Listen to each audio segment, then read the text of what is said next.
Hello everyone. दोस्तों, आज के इस वीडियो में हम लोग देखने वाले हैं कि जो जेपीएससी के द्वारा जो कंडक्ट करवाया गया था CDPO examination, child development project officer का जो मेंस एग्जामिनेशन हुआ था, उसमें मेंस में जो प्रश्न पूछे गए थे पेपर 1, पेपर 2 एंड LSW जो है लेबर एंड सोशल वेलफेयर का पेपर 1 एंड पेपर 2, उन सभी प्रश्नों को जो है एक ओवरव्यू देख लेंगे कि किस टाइप का प्रश्न जो है जेपीएससी सीडीपीओ में पूछा गया था। और चलिए स्टार्ट करते हैं। सबसे पहले यहाँ पे आप देखिएगा जनरल स्टडी सामान्य अध्ययन जो कि पेपर 1 है, और ये 3 घंटे का था और फुल मार्क्स जो है 100 का था। इसमें क्या है, ये जो स्कैन हुआ है वो सही से नहीं हो पाया है, तो थोड़ा मैनेज कीजिएगा। क्वेश्चन सारा रीडेबल है।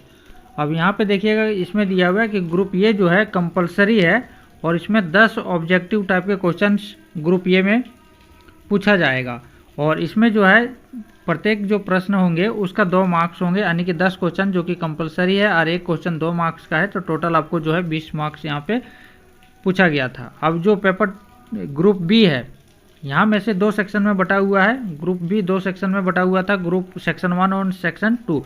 सेक्शन 1 में 3 प्रश्न पूछे गए हैं, जिसमें से 2 प्रश्न का आंसर देना है। इसी तरह से सेक्शन 2 जो है उसमें भी 3 प्रश्न है, और 3 में से आपको सिर्फ 2 प्रश्न पूछना है। ये सब्जेक्टिव है, ग्रुप बी सब्जेक्टिव है, ठीक है। अब यहाँ से जो प्रत्येक जो प्रश्न होंगे सब्जेक्टिव, वो 20-20 नंबर के होंगे। तो चलिए स्टार्ट करते हैं। यहाँ जो भी था इंफॉर्मेशन इंस्ट्रक्शन हमने बता दिया। अब यहाँ से देखिए प्रश्न जो पूछा गया था ऑब्जेक्टिव टाइप का, जो कि आपको ग्रुप ए से पूछा गया था, जो कि कंपलसरी है। 10 प्रश्न है, कंपलसरी है, एक क्वेश्चन 2 नंबर के हैं। तो यहाँ पे एक सर्कल दिया हुआ है और इसमें उम्मीदवार दिया हुआ है, PQRS दिया हुआ, प्राप्त वैध मतों का दर्शाता है। कुल वैध जो मत हैं उसकी संख्या कितना, वैलिड वोट जो है 2160 थी। और इस चित्र के ध्यानपूर्वक अवलोकन कीजिए और इस प्रश्न पर आधारित प्रश्न 1 से 3 तक का उत्तर देना था। टोटल जो वैलिड वोट है वो 2160 है, और यहाँ पे ये डिग्री के हिसाब से जो है PQRS को दे दिया गया है। आपको अवलोकन करना है और यहाँ प्रश्नों के आंसर देना था। एक उम्मीदवार को मिले जो वैलिड मत है उनकी न्यूनतम संख्या कितना है, वो आपसे पूछा गया था, जो कि 60% P वाला का है। तो 60% यहाँ से निकालेंगे तो 2160 का निकल जाएगा।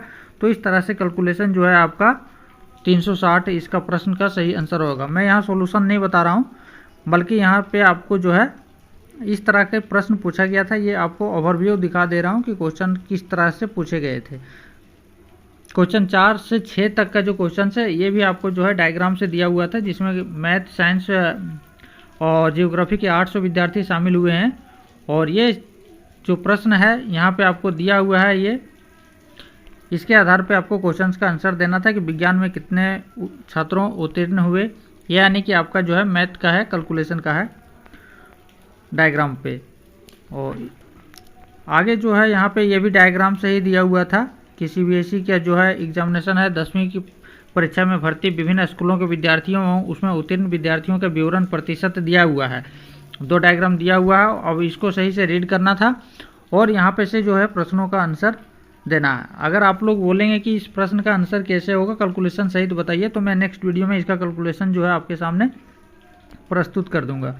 बाकी इस टाइप के प्रश्न पूछे गए थे कि स्कूल बी और सी को मिलाकर कुल कितने प्रतिशत विद्यार्थी जो है पास हुए हैं। आगे जो प्रश्न है 10 प्रश्न ऑब्जेक्टिव आपका खत्म हो गया है। अब आगे जो है सेक्शन बी जो है ग्रुप बी का सेक्शन पार्ट 1 ये है, जो कि आपका सब्जेक्टिव प्रश्न है, और यहाँ में से 3 प्रश्न आपको पूछा गया है। 3 में से सिर्फ 2 प्रश्न का आंसर देना है, और एक प्रश्न जो है 20 नंबर का था। यहाँ पे पहला प्रश्न है सब्जेक्टिव के कि भारत छोड़ो आंदोलन का आलोचनात्मक समीक्षा प्रस्तुत करें। और दूसरा प्रश्न पूछा गया था आर्य समाज की पुनरुत्थानवादी आंदोलन था, इसका विवेचना करना है। तीसरा प्रश्न था झारखंड से कि बिरसा मुंडा आंदोलन जो है सरदारी आंदोलन का विस्तार था, तो आपको जो है ये इस पर कमेंट करना है ना। तो ये 3 प्रश्न है, तो 3 में से सिर्फ 2 प्रश्न का आंसर देना था। सेक्शन बी जो है सेक्शन 2, इसमें भी 3 प्रश्न पूछा गया है, इसमें से भी 2 प्रश्न का आंसर देना था। झारखंड में खनन उद्योग के सामने उत्पन्न जो चुनौतियां हैं उसकी व्याख्या करना था। दूसरा जो प्रश्न है यह है बेटी बचाओ बेटी पढ़ाओ योजना का परिचय सहित मूल्यांकन करें। आसान सा क्वेश्चन है। और भारत में गैर परंपरागत ऊर्जा स्रोत के विकास पर प्रकाश डालें। तो ये जो है 6 प्रश्न जो है सब्जेक्टिव पूछा गया था, जो कि 20-20 मार्क्स का था, और इसमें से 6 में से 4 प्रश्न का आंसर देना था। तो ये है पेपर 1 का, जो कि हम लोगों ने पूरा ओवरव्यू देख लिया कि किस टाइप के प्रश्न पूछे गए थे मेंस में। अब हम लोग आगे जो है सीडीपीओ का ही सेकंड पेपर जो है जनरल स्टडीज पेपर 2 जो है, इसके बारे में देखेंगे। ये भी 100 मार्क्स का था और इसमें भी आपको 3 घंटा का समय दिया गया था, ठीक है। और इसमें जो है ऑब्जेक्टिव टाइप का क्वेश्चन एक भी नहीं है। इसमें जो है आपका पेपर 2 जो है सीडीपीओ का जनरल स्टडी, इसमें जो है आपका सब्जेक्टिव क्वेश्चन पूछा गया था सारे। अब यहाँ से इसका जो इंस्ट्रक्शन है उसको हम लोग एक बार देख लेते हैं।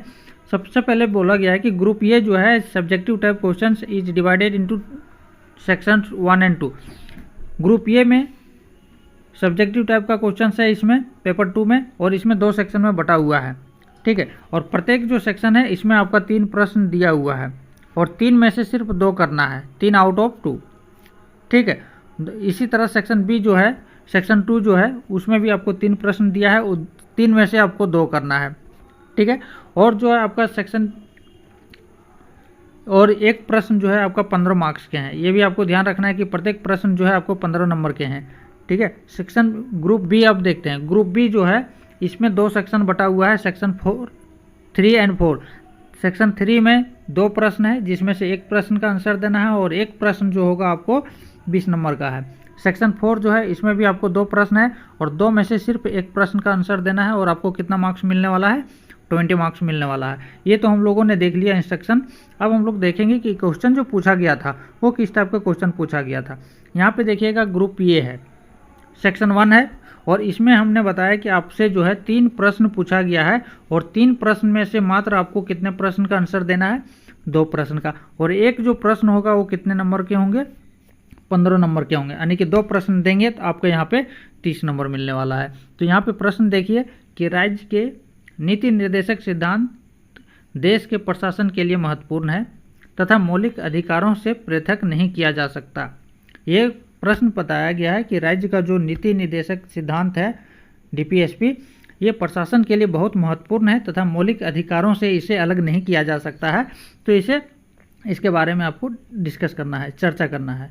पहला प्रश्न पूछा गया था। दूसरा जो प्रश्न है, क्या आपको लगता है कि भारत में केंद्र राज्य संबंध असममित संघवाद एसिमेट्रिक फेडरलिज्म से मेल खाता है? उत्तर की तर्क सहित व्याख्या कीजिए। तो ये दूसरा प्रश्न पूछा गया था। और तीसरा जो प्रश्न है यह है उपभोक्ताओं के सशक्तिकरण तथा उनके अधिकारों की सुरक्षा में उपभोक्ता संरक्षण अधिनियम 2019 की भूमिका का परीक्षण कीजिए। तो ये है जो सेक्शन 1 है जिसमें 3 प्रश्न था। इसमें से आपको जो आसान लगता था वो 2 प्रश्न का आंसर देना है। अब चलते हैं सेक्शन बी। सेक्शन 2 जो है इसमें भी आपको 3 प्रश्न पूछे गए हैं। 3 में से सिर्फ 2 प्रश्न का आंसर देना है। एक प्रश्न जो है आपको 15 नंबर दिलाएगा। क्वेश्चन पूछा गया था कि ताप उद्गम की संरचना की कार्यविधि का वर्णन कीजिए। दूसरा जो प्रश्न है, स्टील के गर्डर और रेल लाइन आई आकृति में क्यों बनाए जाते हैं, इसके सिद्धांत का वर्णन कीजिए। तीसरा जो प्रश्न है यह है कि रेडियोधर्मिता के मूल गुणों की व्याख्या कीजिए। रेडियो कार्बन डेटिंग से पृथ्वी की उम्र प्राप्त करने का वर्णन कीजिए।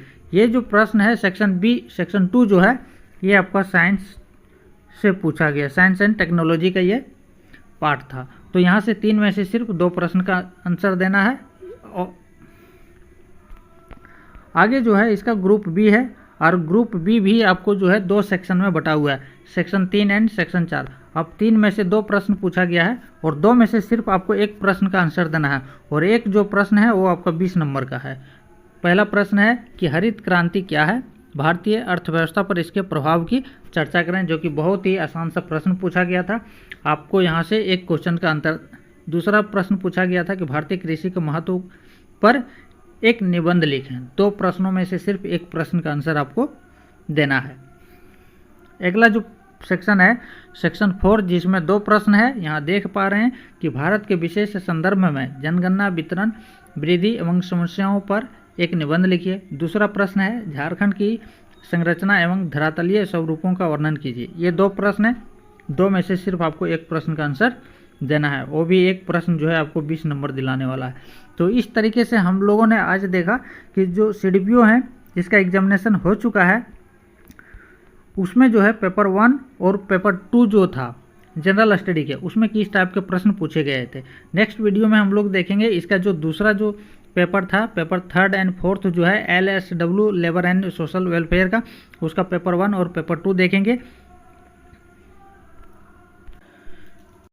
इस वीडियो को ज़्यादा से ज़्यादा शेयर कीजिएगा, और आने वाले जो वीडियो है जिसमें हम लोग देखेंगे LSW का क्वेश्चंस, तो उस वीडियो को देखने के लिए चैनल को सब्सक्राइब जरूर कर लीजिएगा।